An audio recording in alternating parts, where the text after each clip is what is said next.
Hello friends, Radhe Radhe, जय श्री श्याम। तो जी कैसे हो आप सब? आई होप आप सब अच्छे होंगे और मैं भी ठीक हूँ जी। तो जी मिल रही हूँ सुबह के टाइम, 7:30 का टाइम हो गया जी।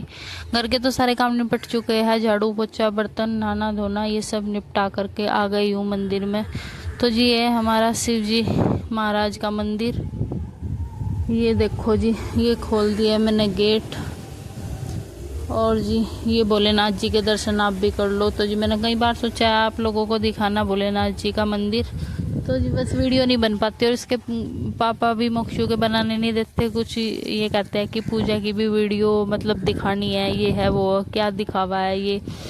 तो जी बस अपना अपनी सोच है, लेकिन दिखावा कुछ नहीं है। बस ये है कि जब रूटीन दिखाते हैं वो भी, तो ये भी तो रूटीन में ही है हमारे। तो इसलिए मेरा मन था कि एक बार भोलेनाथ जी का मंदिर आपको दिखाऊं और सारा मंदिर दिखाऊंगी। तो जी यहाँ से बंदर बैठे हुए और बेलपत्र लेने दे मुझे। तो ये सोच रही हूँ मैं, अगर जो गेट खोल के गई ऊपर को तो इनसे डर लग रहा था मुझे। तो जी मैं इस दीवार पे ही चढ़ के और ले लूँगी। अब एक बंदर से 2 बंदर हो चुके हैं, पता नहीं कहाँ से आ गए। तो जी अब देख रही हूँ टूटेगे मेरे से बेलपत्र या नहीं। टूट ही जाएंगे शायद। अब तो मैं इस पर चढ़ चुकी हूँ, वो टूट गए थे। 3 बेलपत्र मुझे मिल चुके थे। और जी मैं बेलपत्र लेके आ गई हूँ मंदिर के अंदर। तो जी सब निव्या से सही से वीडियो नहीं बनती। देखो जी अभी छोटी तो है ही है, वीडियो बनाने की से इतनी अभी समझ नहीं आया। बस फ़ोन को दे दो इसके हाथ में, ये हिलाते रहा जैसा अपनी वीडियो देखो ना, ये तो बस उंगली चलती रहा है इनकी। तो ये वीडियो ये बनाने के लिए भी इनके हाथ पैर चल ही रहे हैं, ये नहीं है कि आराम से पकड़ के खड़े हो जाओ। तो जी बस ये ऐसे ही डगमगा रही थी सारी वीडियो में, इसने ऐसे ही बनाई है। और मैंने चढ़ा दिया था, ये देखो जी जल। और जल हमेशा जलाधारी से शुरू करके ही चढ़ाना चाहिए। हम कभी भी ऊपर से एकदम से शिव जी के जल चढ़ाना नहीं चाहिए।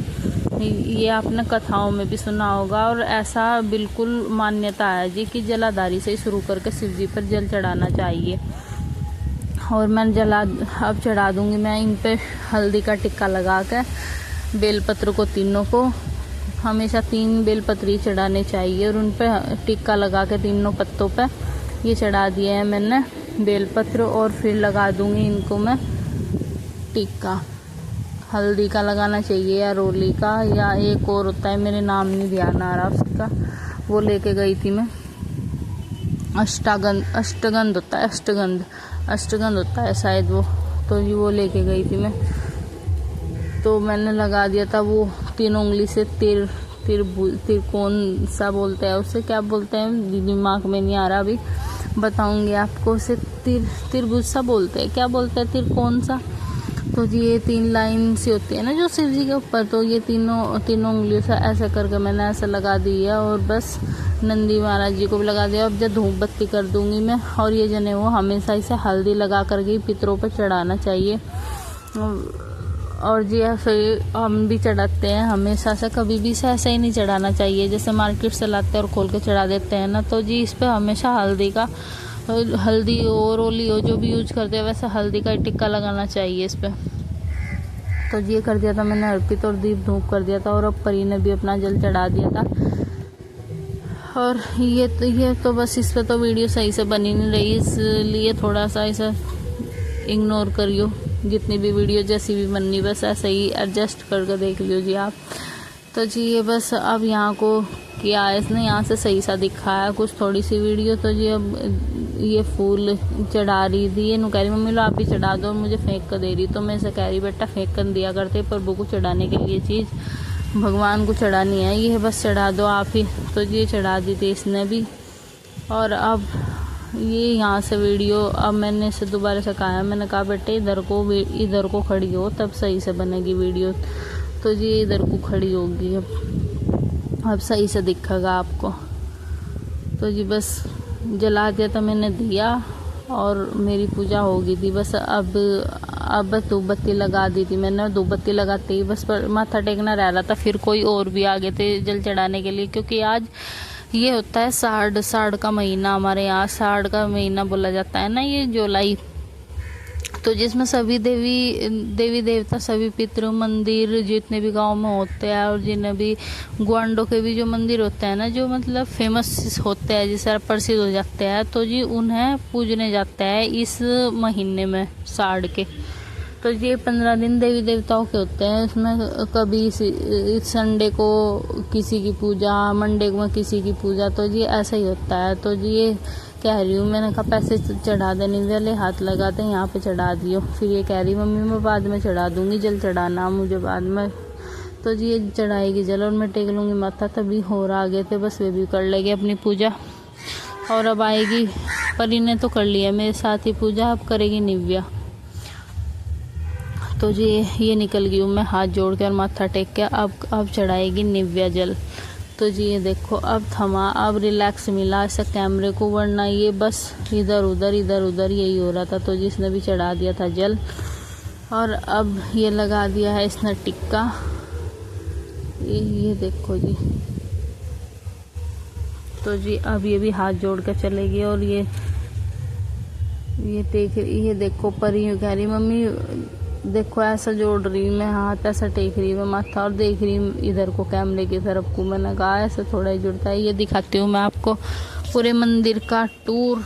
तो जी ये ऐसा आया पीछे से और ये है आगे से बस। और हम अब देखो ये सभी देवी देवता दिखा दिए मैंने जो यहाँ से विराजमान है। और अब आ गए थे हम घर आते ही देखा मोक्षु के पापा कर रहे हैं पूजा।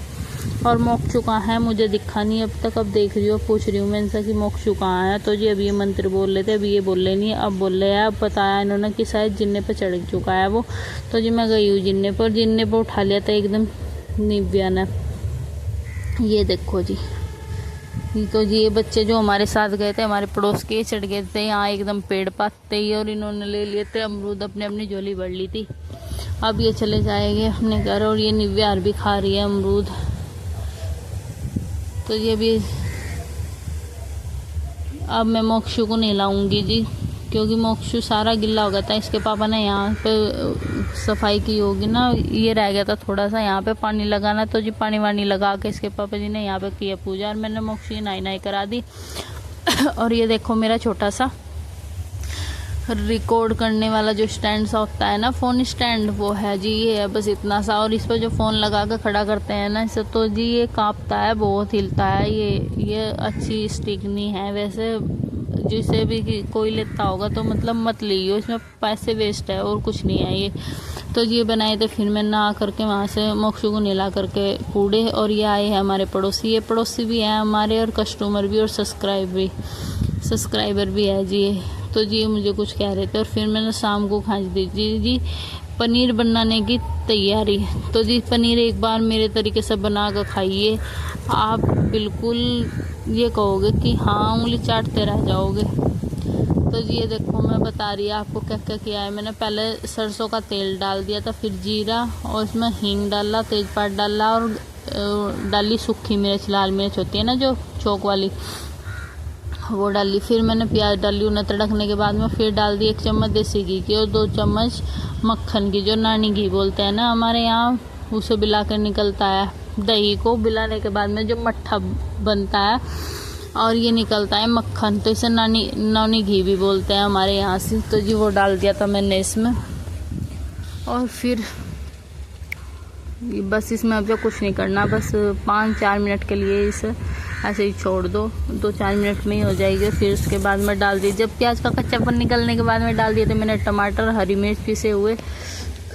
और फिर डाल दी थी हल्दी, नमक, मिर्ची, गरम मसाला और पनीर मसाला। बस यही 4 चीज़ें डाली थी मैंने इसमें, हल्दी, नमक, मिर्च और गरम मसाला, पनीर मसाला और सौंफ धनिया जो पीस के रखते हैं हम घर पे ही वो। और ये पनीर था जी जो मैंने घर पे ही शाम को फाड़ा था दूध से, अपने एक पतीले दूध से, जितना शाम का हुआ था उसमें हमने पीने वीने का दूध रख लिया था अपना और फिर फाड़ दिया था ये। तो जी कल मैंने दही नहीं जमाई थी, फिर बस यही पनीर ही फाड़ लिया था उसका, क्योंकि बनाने के लिए कुछ था नहीं सब्जी। और फिर ये था मुझे कि कल क्या बनेगा। तो जी गांव में यही होती है 2-3 तरह की चीज़ें, जो जब कुछ बनाने को नहीं मिलता ना तो ज़्यादा ही टेंशन हो जाए। तो जी फिर यही चीज़ें मिलती है, एक तो पनीर फाड़ लेते हैं, फिर मट्ठा होता है घर का ही, तो जी कढ़ी चावल बना लेते हैं, फिर बेसन के गट्टे वगैरह से बनते हैं एक तरह के, तो वो भी बना लेते हैं। तो जी गाँव में यही ऑप्शन होते हैं जब कुछ नहीं होता बनाने के लिए। और आज मैंने बस पनीर ही बनाऊंगी, पनीर चावल रोटी, बस और कुछ नहीं। तो जी ये पनीर फाड़ लिया था मैंने और इसकी मैं कर रही हूँ इधर इतना ये ग्रेवी सी में एक खद्दा लगेगा 1-2 इतना ये काट लूँगी मैं। पनीर के पीसेस कर लूँगी सारे के और फिर डाल दूँगी। सही से मैं ना तो भूनती हूँ, बहुत से इसे तल के भी डालता है, लेकिन वो ऐसे ही सही लगता है और ऐसा सही भी है क्योंकि जो उसमें से वो होता है ना छोटे छोटे पीसेस से टुकड़े से निकल जाता है ये वो होकर पक करके, तो वो सॉफ्ट सा हो जाए ये बहुत, और फिर ये बहुत अच्छे लगा उसमें सब्जी में भी ऐसा आते हुए छोटे छोटे पीस से हो जाए। तो जी मैं इसे धुल कर डाली क्योंकि जब मैंने इसे फाड़ा था ना, फाड़ के दबाया था और फिर मैं इसे उठा कर लाई तो मैंने धोया नहीं था ये, बस अब मैं इसे धुल कर डाल लूँगी इसमें। तो ये डाल दिया है मैंने इसमें सारा पनीर, बस इसमें 2-4 खद्दे आ जाएंगे। एक बात होती है पनीर में, पहले मेरी भी साथ होता था और सबकी साथ होता होगा ये भी, क्योंकि पनीर तो अलग हो जाते हैं और इसका पानी सा है ना, वो पानी सा अलग हो जाता है, मतलब ना तो वो होता है जैसे टाइट सा होता है ना, वो तो टाइट सा भी नहीं होता, और जो थोड़ा बहुत सा वो हो जाए या तो वो बिल्कुल सूख सी जा, क्योंकि वो ऐसा नहीं होता जैसा उसमें देखा होगा शादी ब्याह में कारीगर भी बनाते हैं तो उसकी वो जो ग्रेवी सी होती है उस पर ही लिपटी सी रहती है, तो ऐसा नहीं बनता। तो जी ऐसा बनाने के लिए क्या करना होगा ये ट्रिक देख लो, अब आपको बताऊंगी मैं, 2 मिनट की ट्रिक है। तो जी ये है बेसन और 1 चम्मच ले लो घी, देसी घी 2 और 2-3 चम्मच ले लो उसकी बेसन के, उससे थोड़ा सा भून लो 1-2 मिनट तक के लिए, 1-2 मिनट तक के लिए बस, 2 मिनट से ज़्यादा नहीं, 1-1.5 मिनट में ये भून जाता है। और सही इसमें डाल दो 2-4 खद्दे इसमें जैसे सही लगेंगे, ग्रेवी इतनी अच्छी हो जाएगी, बहुत ज़्यादा टाइट हो जाएगी, इस पर लिपटी लिपटी सी बन जाएगी। तो जी बताना ज़रूर आपको ये व्लॉग कैसा लगा और पनीर कैसा लगा। तो जी मिलती हूँ नेक्स्ट व्लॉग में, तब तक के लिए bye bye, take and care, अपना ध्यान रखिए और अपनों का ध्यान रखिए। तो जी ये मोक्षू की हरकत चल रही इधर, और मैं पनीर बस मेरा थोड़ा सा ही रह गया, बस मैंने उसमें डाल दिया और 1-2 बार मैं इसमें खद्दे लगा के चलाऊँगी। और अब मैं लूँगी मोक्षू को, क्योंकि मोक्षू बहुत देर से रो रहा है जी। Thank you.